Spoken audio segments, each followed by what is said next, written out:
Okay. Good morning, everyone. Thank you for joining us at our discussion today. We're going to be talking about how to drive diversity and inclusion at the top. As top as we can get, basically. So I'm Janine Yancey. I'm the founder and CEO of Emtrain for those folks who don't know me. And with us today is Mariah Lichtenstern. Mariah is the founding partner of DiverseCity Ventures, and she's also the managing partner of Tech Equity Funding Project, which is an initiative developed out of the Aspen Tech Policy Hub, which is aimed at closing the funding gap for founders and entrepreneurs who are historically underrepresented in the tech ecosystem, as well as underfunded. So Mariah, thank you so much for joining us today. Totally appreciate it. Thank you for having me. I'm so excited to be here and to see so many friends in the event, signed up for the event too. Awesome. So, before we dive into our conversation about how we drive diversity and inclusion at the top. And so, when I say top, I'm thinking of boards, of, executive teams, certainly of founders. Why don't you tell us a little bit about the Tech Equity Funding Project that you're overseeing? Because I think that is really a component in this holistic kind of strategy that I think we're going to be kind of outlining to talk about how we drive diversity results. So if you could just tell us a little bit about your project, I think that's a great way to start off. Absolutely. Yes. And I invite people also to go to techfundingequity.com if they want to follow along and tap into some of the resources that we'll be referencing in this part. But yeah, the Tech Funding Equity Project, as you mentioned, it was born out of my time as an Aspen Tech Policy Hub Fellow. And what that fellowship is, it's a 10-week program modeled after Y Combinator, and it's designed to accelerate technology professionals through the policy process. So after 4 weeks of policy boot camp, we spent 6 weeks honing in on solutions to a policy problem. And as you mentioned, the problem that I set out to solve is how might we close the funding gap for underrepresented founders? So this gap actually starts at the friends and family round, and part of the solution is addressing what I call startup redlining, which involves regulations within the SEC dating back to the Great Depression, specifically how the accredited investor definition creates separate and unequal opportunities for capital formation and wealth creation, especially in Black communities. However, in the private sector, we've long known that systemic issues play into inequitable access to angel and venture capital. And that's where the opportunity pledge comes in. And it starts at the top. It's offering limited partners, venture capitalists, angel groups, and other leaders in the innovation ecosystem a framework for sustained effort and lasting change. And that's with the goal to increase funding to Black, Latinx, and women founders, especially 10x by 2025. And we know that this can also meaningfully impact other overlooked demographics as well. Awesome. So increase 10x by 2025. I think that's a great kind of very clear goal. And for our audience, I'll just mention that Emtrain is partnering with Mariah on her journey, and we're doing a D&I diagnostic with her ecosystem, and that's kind of another component to this whole kind of holistic strategy. And I think just before we kind of start to talk about like where we are today as diversity practitioners, and I think where we need to move towards, I'll just comment, Mariah, that funding historically underrepresented entrepreneurs and founders, has double and triple benefits in that, as we'll kind of get into our discussion today, we use a term demographic awareness, demographic experience, and it's just folks that are, used to or have experience with people that are, typically not well represented. And that comes with it this empathy and kind of understanding for some of the challenges. And when you have that at the top of the organization, it has all these like lovely kind of holistic cascading effects. So the work that you're doing, is definitely one of the levers that if we push on it, it's going to get us some better diversity results. Any kind of thoughts or kind of personal observations that you've seen on that? Yeah, I think an important word that you use is the holistic approach, right? And So we've talked about this before, where there's been this trend in Silicon Valley where we talk about diversity. It's like, okay, well, where are we going to start? What's the beachhead? And diversity in Silicon Valley has meant we're going to focus on women, and that tends to be white women, Asian women. And what that does is it creates like a divide and conquer. It creates like a resentment, that some voices are being prioritized over others. But I think of Ben Horowitz in The Hard Thing About Hard Things, and he constantly reiterates that there's no silver bullet, right? We can do things holistically in tandem. We're complex people. We each have different personalities, different gifts, diversity of thought, of being, of experiences and backgrounds that enable us to solve complex problems. And so, I think we spent a lot of time, pointing to pipeline because it's a comfortable excuse. Like, okay, well, we don't have representation because of pipeline. And then we conveniently kind of dismiss some of the historic, systemic, persistent issues that have got us to where we are, because, they may be uncomfortable to address, but it's beyond just the pipeline. Yes, we need to deal with the pipeline because there are systemic issues that are happening there. Right. But we also have to look at, what is the culture within firms, right, that is causing the revolving door, right? And so, it takes a holistic approach, but it has to start from the top. There's some important work that came out of the Global Policy Solutions, Center for Global Policy Solutions, and they identified that we are losing 9 million jobs and over 300 billion in collective income in the U.S. alone because of discriminatory finance practices. But for firms that are comfortable with the status quo or that don't know where to start, if they're going to make money anyway, it's easy to be complacent, leave money on the table because they aren't motivated or incentivized to change. And this is where the top-down approach really comes in, and where a system of support and accountability is important to set a framework in place to not just say, oh, okay, we're going to focus on this right now because George Floyd, and then we're going to go back to complacency. There has to be systems put in place from the top down to continue working on this and make it something that's comfortable. Exactly. So that kind of tees up a question I wanted to ask you, but you already kind of started getting into it, of kind of our current practices today, looking at things like pipeline, looking at numbers like, who's up for promotion, how are different demographics rising through the organization, who's spinning out of the organization.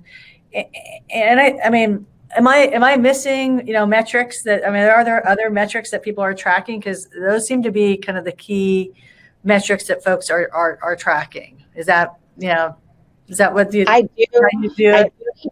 I do hear of metrics, it is funny because I'll date myself a little bit here, but I remember back in the day when Jesse Jackson came to Silicon Valley and was trying to bridge the digital divide. And when I re-entered tech after going down into Hollywood and doing these different things, looking at how technology impacts those industries, I come back up to Silicon Valley and here's Jesse Jackson calling on the big tech companies to release their diversity numbers. And that's important, and it started a conversation, but it also bred a lot of division because it was scary. And there's people who believe that when you talk about diversity, it means excluding some people. I have this saying, diversity includes you, right? And so, and there's a lot of sensitivity around these uncomfortable topics and quotas and all of those things. So, measuring what's going on is important. Disclosing that is important. But, the more important thing is looking at the dynamics within the culture, looking at how people are responding to different situations that drive those numbers. So it's not just these surface superficial numbers. There's something below that. And because we tend to think so quantitatively, we have a skill set, especially within Silicon Valley, that that values and prioritizes certain skill sets that are born out some long-standing heuristics that aren't necessarily accurate. In that it takes those various competencies to deal with the holistic culture, right? It takes soft skills and hard skills. And so right now we've been focusing on just the quantitative aspect, and we can look at the quantitative, but that doesn't mean that we can get away with shortcutting the things that drive those outcomes. Totally. So this is a perfect spot, John. If you wouldn't mind, could you show our workplace social indicators on the screen for everyone to look at? And I'll just speak to it. So Mariah, as you're talking, it to me, what kind of comes into my mind is, what we've done here at Emtrain is, can we identify those dynamics, those behavioral dynamics that are in the mix in the workforce, that then, as you said, drive some of those numbers, right? So the metrics, which are we have to have those metrics. Those are the nuts and bolts, like who's coming into the organization, who is rising and getting promoted in the organization, who's spinning out of the organization. We definitely have to have that. But to me, that's the same as saying, oh, Mariah, you've got diabetes. And that's that, without opening up the hood and saying, let's just figure out some of the trends that were occurring in your physical body that drove that outcome, right? So those are outcomes. And I think the next stage of being a diversity practitioner is, let's open up the hood and see in a systematic way, using a framework, what are the behaviors and the dynamics driving those outcomes. And so just real quickly, let me just kind of touch on some of them. So we've got, and this is based on the work that Emtrain's been doing over a decade or so, and seeing employee responses and comments and such. We've got 6 dynamics, which we call, these are kind of the vital signs of inclusion, if you will. So 3 at the organizational level, 3 at the individual level. And so at the organizational level, you start with, do you have a culture that just fosters, systems for decision making, right? So, that has ripple effects everywhere. If you just slow everyone down, no quick, shooting from the hip, just create a culture where people just, even if it's the simplest thing, just even a meeting management, there's a process for running a good meeting. Like, so in all of your kind of interactions and projects, you just have a culture where people know, oh, I need to have a system. Going down from there, do you have a culture that values differences, where people look at a room full of people, and there's different types of thinkers, and there's different types of skill sets, and maybe there's different types of life experiences. John and I, just before our discussion here today, we're talking about like the value of getting to know and working with people from different generations, right? Because it's just a different attitude, different perspective. So just building in a culture where all those differences are really appreciated for being different. And then, lastly, on the organizational side, a culture of allyship. And that just takes work and practice. I mean, you just not something like we just tell somebody, oh, be an ally. Like, it takes a while. It takes conditioning, basically, of learning how just to call somebody's name out and have them speak in a group, have them lead a meeting, have them lead a project, open up a door. And then if you look at the individual characteristics, the demographic awareness or demographic experience, that is, very, very influential. And I think that's where, just seeing the implications of that. So what we mean by that is, how robust is your peer group? How robust is your network? Like, do you interact with people from different generations, different ethnicities, different races, different gender identities? Because if you do, what that means is you don't have to guess. You don't have blind spots. Like, you have some comfort and experience. And then moving down from there, curiosity and empathy, and feeling like you belong, right? So looking at those, I look at those, and Mariah, you're a business person, maybe you can speak to this. To me, looking at those as your KPIs, like your vital signs are the KPIs, and actually starting to build a diversity function, just like a sales function or just like an engineering function. And you're actually tracking those vital signs. It's critical because, again, we focus so much on, okay, we're missing the mark here in diversity. Let's focus on the pipeline. Let's get more education. And we're not addressing the culture within. We're not addressing building cultures from the ground up that are inclusive. And there's a lack of understanding of why it's even important. And we can't ignore the views that we hear whenever diversity comes up in a forum, and you look at the comments. We can't ignore those sentiments and act like, oh, well, that just, we're just going to brush those under the rug and be ashamed that that people are toxic about it. And a lot of times, especially in an anonymous forums, you see these types of comments, but we need to address that. We need to acknowledge that exists and that it's not an anomaly. Right. We also need to address the fact that some people have an inclination towards empathy. In the Myers-Briggs, I'm a INFJ. I'm very intuitive and feeling and empathetic. I also have this J side that's kind of more systematic, get stuff done, right? But there's 16 different personalities just in that alone. There's Enneagram. There's all these different frameworks that are out there to help us understand personality dynamics, and we can't expect everyone to just have an empathy muscle, right? And we have to also recognize, especially again in tech, you're going to have different competencies, especially when we've been 4 generations recruiting for those competencies. There was a study that came out many years ago that said that the coders were like antisocial and this, and so you have all these years of hiring for that. But guess what? Just because you're the best, you might have an incredible gift of singing, but if you can't get on stage and perform and you freeze up, no one will ever know that gift. Right. And so sometimes it may be someone that's not like that amazing singer, but is a great singer and can perform, and that's the best person for the job.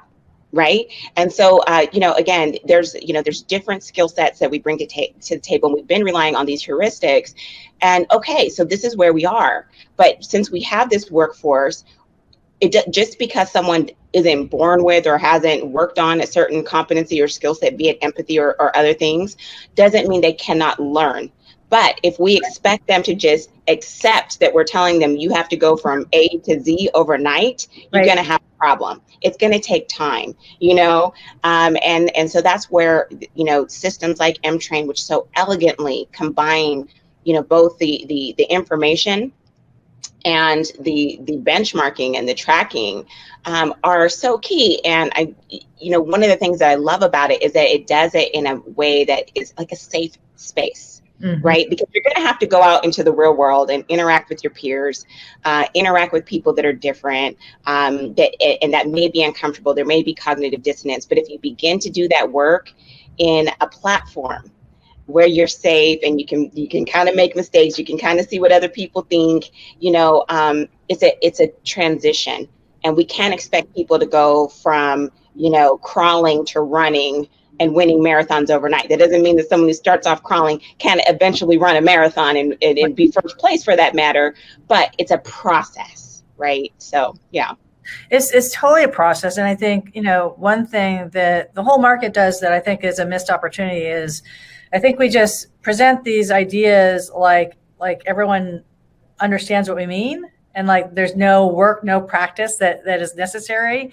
And I think that's just, overly simplistic, and it's a missed opportunity because really, just like communication is a skill, just like, any kind of a relationship and relationship building is a skill. These are workplace skills that you do need to practice, and unpacking. So diversity is the outcome, unpacking that outcome into its core indicators and pressing on the indicators is a way that, you kind of minimize the emotions and minimize any defensiveness. And it's just, a chemistry experiment, really, at the end of the day. It's like, okay, we've got, some different things that we would need to press on to get to a result that we're looking for. And it's brilliant, right? It's almost like training wheels, again, people, we're human beings at the end of the day, regardless of what our competencies or skill sets or perspectives are for that matter. We're human beings and we all have the capacity to grow. We all have the capacity to change, but we don't change overnight. We learn, we iterate, we grow. And it's so important that when we're dealing with existential and humanitarian issues in the business in the workplace, within the business realm, that we don't discount our humanity. We cannot separate that. There's just some things that AI doesn't do, that technology doesn't solve for and shouldn't solve for, right? We don't want to be disconnected as human beings. And this is just this is such a beautiful opportunity and time to do this work. And I'm excited because we've all been through a lot. We're all still going through a lot with this pandemic. But, I really encourage people who are listening in and doing this work to just envision the possibilities of what can be, even when you're dealing with folks who don't understand why this is important, and to just see where they can be. Just like, with anything else, you have a plant that you want to grow and it starts from a seed. Right. You're going to have to put some work into cultivating that, right? But what you expect to see from that seed once that work is. And we need to look at that and focus on that. And then, if you get a little disappointed that things are going a little slow, or you need to, try something a little bit different, it's okay. That's going to be part of the process to getting to that end goal. Right. And I think that's where we need to focus our mindset, because there's going to be disappointments along the way. But again, I think it's so powerful to be able to begin this work, use technology to begin to do this work in a safe place, and to identify what needs to be done without having to confront people. Right. Rely on just like, in-person workshops, or not that those things aren't important. That's a step. Right. But I think it's so valuable to be able to tap in and see, okay, where do we need to prioritize our work? Where do we need to focus in? Where are our gaps? And just to give everyone listening a visual, John, if you would just post our benchmark report so people can see what it looks like. And so, as Mariah said, you have to have a holistic program. There's no one silver bullet. It's a bunch of different activities working in concert.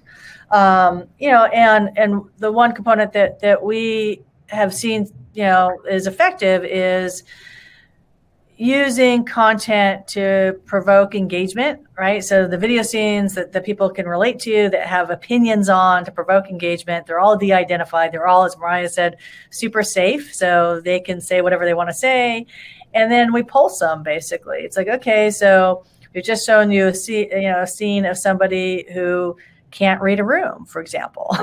Like the week on social intelligence, do you work with people who can't read a room? And people will answer in a really candid way. And, we're aggregating all of these answers to the social indicators that we've identified so that we can create, a heat map of, okay, if these are the 6 vital signs, where are there opportunities to press on some of the areas where we know we can get better results and to drive a better outcome? And so this is, an illustration of what that might look like for one organization, where they're indicated and compared to others going through the same process. So you get some kind of a benchmark. And then Mariah. So elegant. I love that.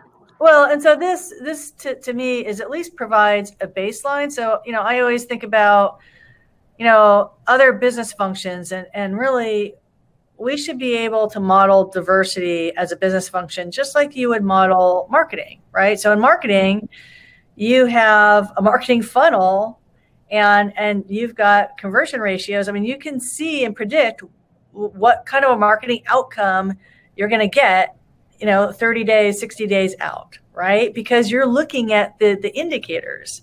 And this is really kind of modeling the same type of process, basically, where if you've got a framework of indicators, you can start to understand and predict what kind of outcomes you're going to get. And that's such a perfect analogy, looking at marketing, because you have the analytics, right? Mm-hmm. But, regardless of what the analytics say, you have to go back to the table and say, what is our messaging? Right.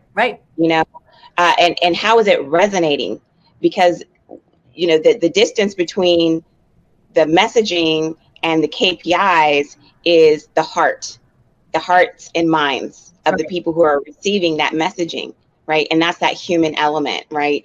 And so, you need the tools, and we that's a beautiful thing about technology. I love it so much. We have these tools that can help us bridge that divide, because it's not always intuitive. I think of Brene Brown, and she gives so many examples in her writings and works, but she gives this example of a vacation she went on. She had this thought that her husband had was not like attracted to her or something, or some dynamic going on in the relationship. And in reality, he was thinking about something totally different, about, supporting the family. And, he had his own personal, internal dialogue going on. And she was kind of projecting onto him what her internal dialogue was. And there was that disconnect, right? Mm-hmm. And so, we need to, have tools and practices and skill sets to be able to bridge that.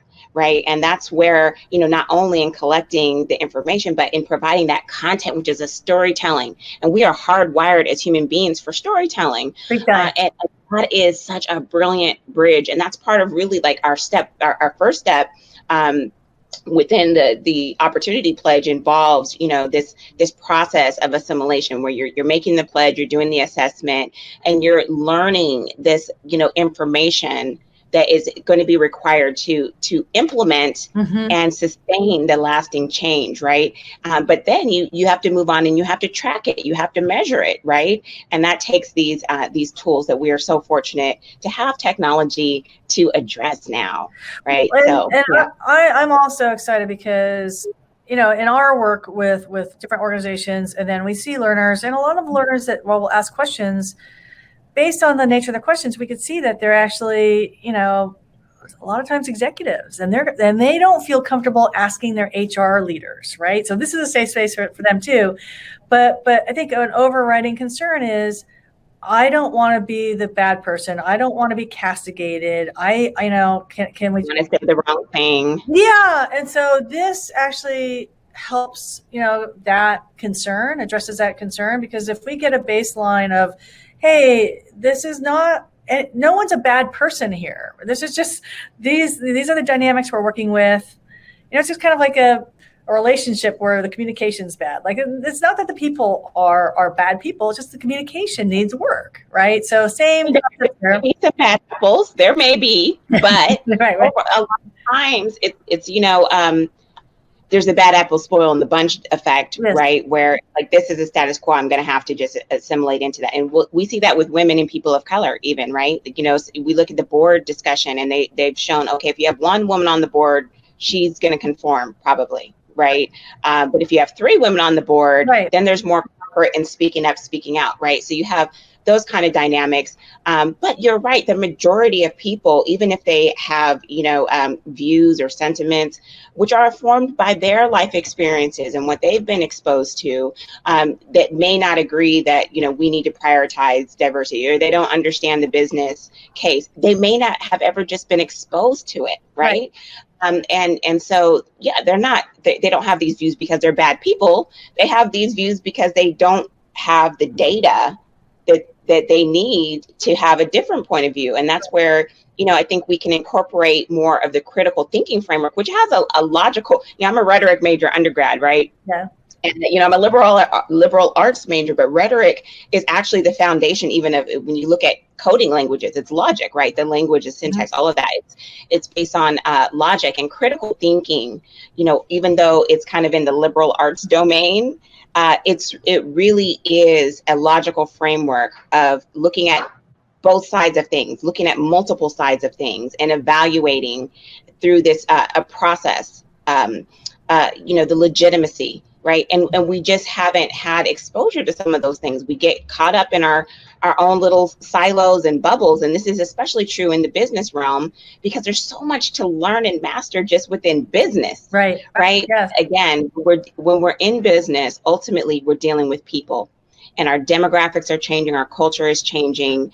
A lot of our culture and business practices have not served us in the long term as human beings. And that doesn't mean that we can't, address those inefficiencies. And now we're finding that when we address those inefficiencies, whether it's in ESG or DEI, that we have better business outcomes. And we just haven't had that data because we were relying on some heuristics and cultural norms, and those weren't informed by data. Those were informed by, some of the things that aren't the best part of being human, right? Fears, anxieties.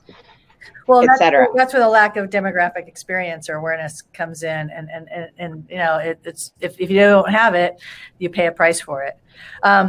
We're at the top of the hour, so I want to just kind of wrap up here a little bit. If John, you could put the link to our workplace social indicators in the chat, as well as I want to tell everyone that on our website, if you look under micro lessons and click on diversity inclusion, you'll see the diversity inclusion diagnostic. It's like 10 minutes. But it's a freemium experience and everyone could do it. It just shows you kind of some of the dynamics that Mariah and I were talking about, where, you know, it just kind of gives you a framework to unpack basically the vital signs, or what we see as the vital signs of getting to a nice, diverse and inclusive outcome. And I think to close here, Mariah, I think what we're saying is unpack the outcome into a framework that people can actually start to analyze, measure, and move the levers on, so that and then measure that quarter over quarter to get to a better result. And if we can do that, certainly at the board level, at the leadership level, and at the founder level, that pays dividends basically, because that starts to really affect the whole culture. It literally pays dividends. And there's a host of data now that demonstrates this. You see it with emerging manager information. You see it with startups. You see it on the board level. Operationally, you see it with exits. You know, diversity pays dividends, and we should make it something that's not scary, because, like, again, I say diversity includes you. Everyone. It's not designed to exclude anyone. It's designed to incorporate what we, especially in the United States, have as an advantage. We have such a diverse population, and that's really been our strength, right? Is being able to attract some of the most brilliant, talented minds for hundreds of years, right? And so we really need to lean in and leverage this. And so with the Opportunity Pledge, that's what it's, you know, designed to do, to start at the top and support, you know, limited partners, et cetera, in addressing how they can put these policies in place, how they can do governance, how they can track and measure. And that will provide that incentive and the accountability for venture capitalists, for the startups in their portfolio. We now have an assessment for startups, a startup DEI assessment, which is available there on the techfundingequity.com site. And everyone who goes through that process can avail themselves to the tools that Emtrain has so graciously partnered with us to offer, and they can avail themselves of some of the more sophisticated tools through the Emtrain platform as well. But there's workshops, there are training videos, there's just so much there. So I encourage people to go and check that out. And if you have questions or thoughts, I'll be going through the comments at the end, and I'm sure Janine will as well. So thank you for having, you know, me on to have this wonderful discussion, and for being such an incredible partner, and for the amazing work that you and your team do. Oh, glad to do it, Mariah, and thank you, because this is, and I'm sure everyone listening in on this discussion, you know, this is a group activity. This is a community activity, and I'm excited to do it, and we will get there. We will. So thank you, everyone, and see you not next Tuesday, but 2 Tuesdays from now, next LinkedIn Live discussion. Mariah, thank you so much. Thank you.